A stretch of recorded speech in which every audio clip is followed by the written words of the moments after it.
Pertahankan kemuliaan lewat doa.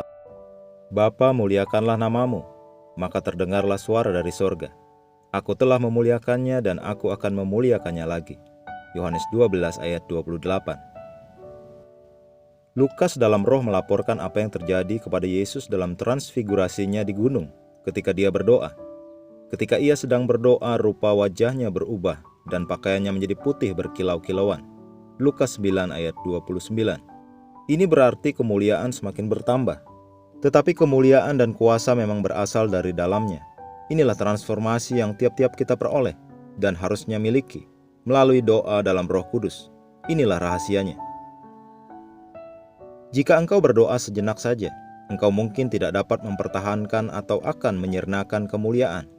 Sebagai contoh, ketika kita melayani orang dan menumpangkan tangan kepada mereka, terjadi sesuatu pada waktu itu. Namun merupakan suatu hal yang berbeda lagi agar kuasa itu tetap ada.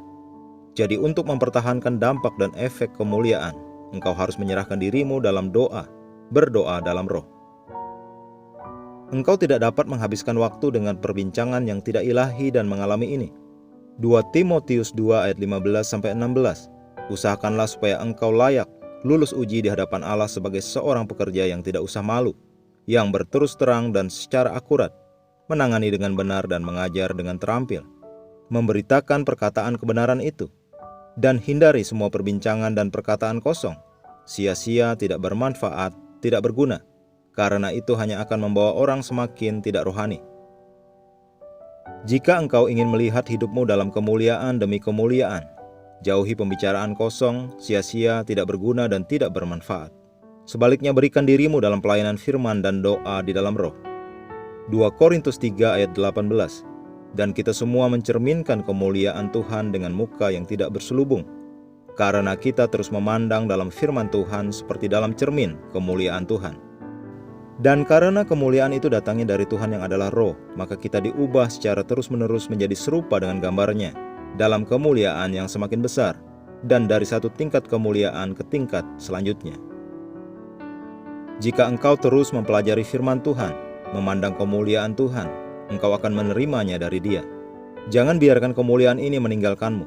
Berpeganglah erat padanya. Pertahankan kemuliaan melalui doa dan perenungan firman Tuhan. Mari kita berdoa.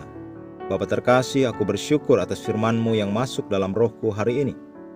Aku diubahkan dan kemuliaan semakin dinyatakan dan cemerlang terpancar di wajahku ketika aku berdoa dalam roh.